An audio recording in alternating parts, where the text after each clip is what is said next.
Hello YouTube, this is Eccentric here from Dueling Network. Just wanted to review my Dino Rabbit deck, which a few people in there have been asking me about. It's been taking me ages to put this up. I come top 4 last weekend at locals with this, which is pretty good, losing to Chaos Dragons, which sadly is my worst matchup, but there you go, working on that. Okay, so obviously we've got the layout of the deck here from what you can see. If I just go through and explain some of my card choices. Yeah, why have we got these normal monsters? What are they about? Oh yeah, that's... I don't understand. They kind of have to... Actually, this guy's pretty freaking good now. What, because he sneezes? Well, yeah. He wins the sneezes. He's standing on a tree, I think. So he's pretty big. Yeah. Anyway, no, you see why. A bit later. Right. Okay. So. Obviously, standard of the Dino Rabbit deck. Obviously, 3 Cav, 3 Saber, double Rabbit, double Tour Guide, Sangan. Super rare Tour Guide. Yeah, I want secret rares, but never mind. I'll never get them. I'm taking out 1 Snowman Eater, 1 Mole, just because I really like it. Thunder King is just one of the best opening moves in the whole game now, especially if you're scouting out first turn. Barbaros. That's a bit odd. Obviously, you've already seen some of the surprises I have in this deck.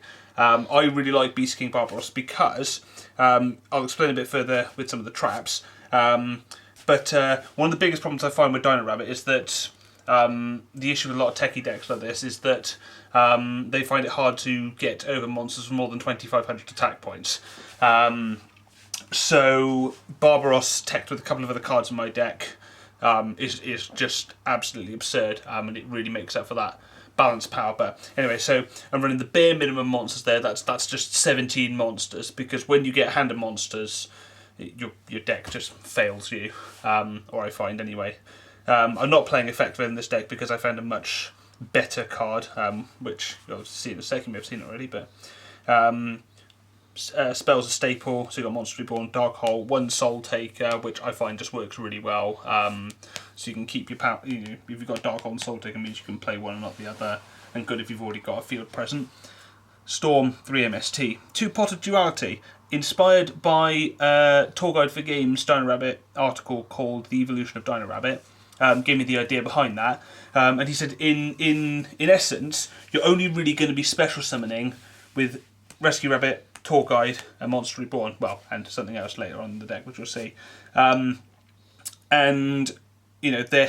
after playtesting a lot with this deck, I have found that actually Pot of Duality has, every time I played it, has not once ever conflicted with my deck. I would say it is that good, and it means that you can fish out your blooming normals and pick a card that's actually going to help you.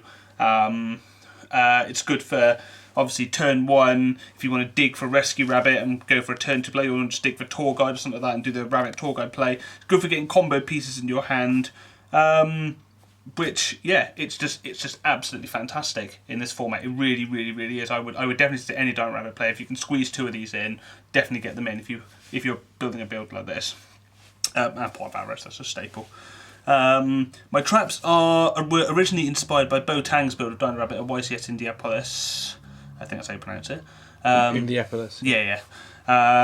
Running 1 Torrential, just because obviously you've got a lot of the time you're going to be having field presence, but you want a little bit of mass removal, and I think Mirror Force sucks, to be quite honest. So 1 Torrential Tribute I find works just fine for me.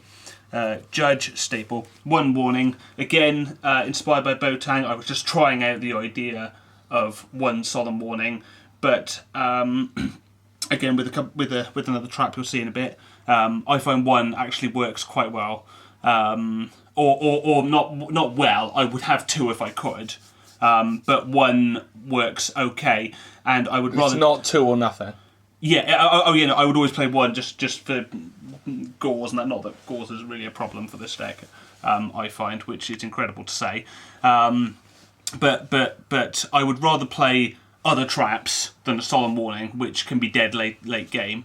Whereas you've got 1 there for the power play. I say I would like to play 2 just to increase the chance of getting it first hand, but after playing with it in this particular build, I don't miss 2. So, but 1's good, like 1 Torrential I find works good. Starlight Road stays in every single game 1, game 2, game 3. It's just, well, unless I know for a fact I'm not playing any Heavy Storm or anything, it's just absolutely fantastic for Bottom's Trapball from Rabbit Plays, Torrentials, Mirror Forces, Heavy Storms, Dark Holes. It's just absolutely fantastic. It's a staple in my opinion.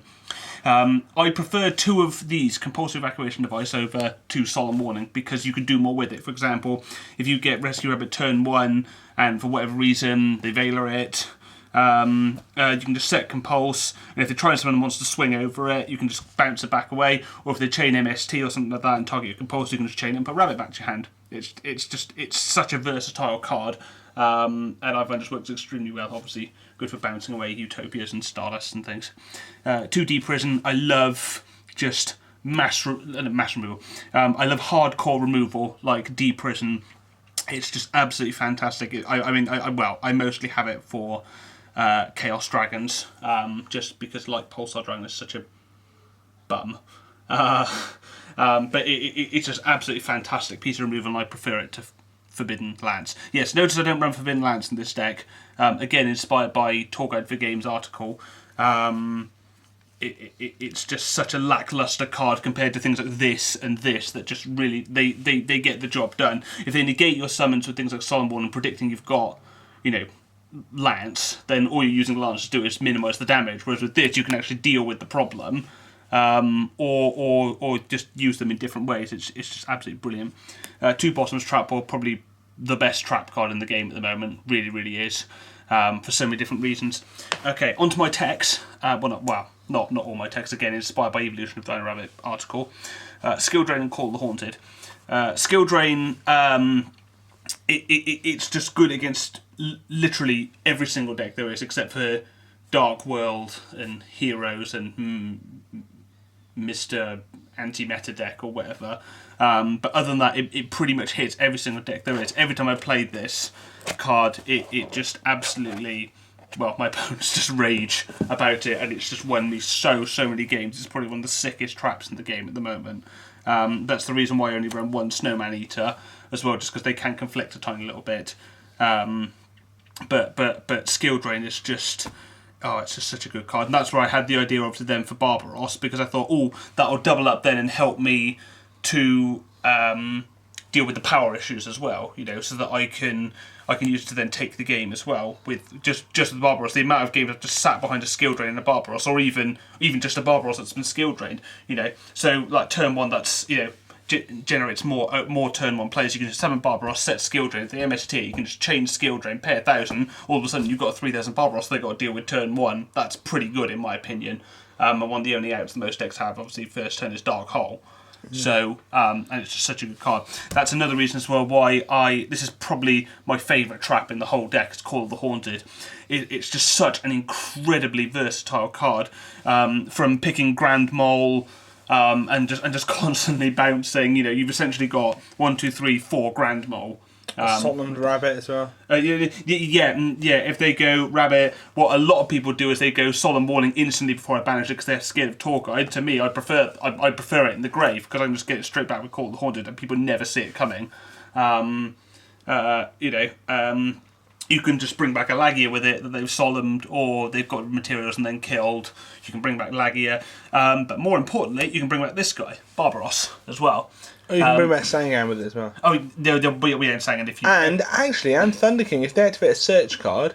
Yeah, and Thunder King... No, you go reinforcing the army, call the Haunted, bring it back, and then they can't search. I can't remember who did that again, so I think that was like a 6 Samurai deck or something like that. He was like Smoke Signal, and I just went bang... And then bang, call the Haunted, bring back Thunder King. -1 for you. Absolutely brilliant. Yeah. It's just such a massively incredible versatile card. I know a lot of people have been talking about the Macro Rabbit build, in which, in all fairness, I haven't actually tested that. But I played with this one, and I just really, really like it because I prefer to have. Obviously this deck is suited to my playstyle, but I like to have... I'm a very cautious player, and I like to just have as many different things as I can do as possible in any given situation. I don't want to just be like, top deck Macrocosmos, can't do anything, I lose. Whereas I like to be able to, instead be like, right, call the Haunted, okay, what can I do with this card? And bring back a Barbaros, bring back a Rabbit, bring back a Sangan, whatever. It's just... I really like this build just because it can do. It's a really interesting deck to play with, because there are just literally there's like 100 different moves it can do. It's just absolutely fantastic. If I just show the extra deck very quickly, a couple of techie choices because I feel I must give some justification why I bigged this guy up so much. Oh yeah, Cabazoo. Right, so I'm going to just move everything in. So extra decks, pretty staple. Stardust, Chimera Tech, because I'm running Sidra inside at the moment, though that may be replaced with the Gaga Cowboy, just because I keep losing to that card. It's horrible. Really? Yeah. Leviathan Dragon, I don't like it too much, but it's all right. Leviair, obviously. Double Lagia, Double Dolker. Zen, pretty staple. This is the reason why Cabazoo's is so flipping good. Abyss Dweller. Obviously, I think a lot of people have obviously heard about this card already.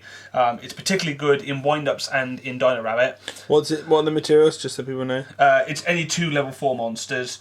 If it has if it has an XD material that's a water monster, all water monsters you control gain 500 attack. So that includes himself, Leviathan Dragon, other Cabazools that I summoned because he's a water monster.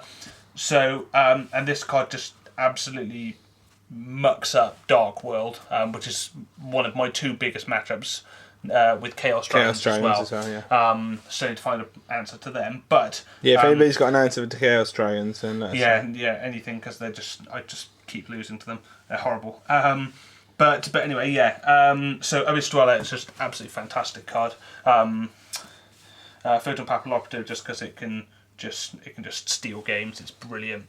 Acid Golem.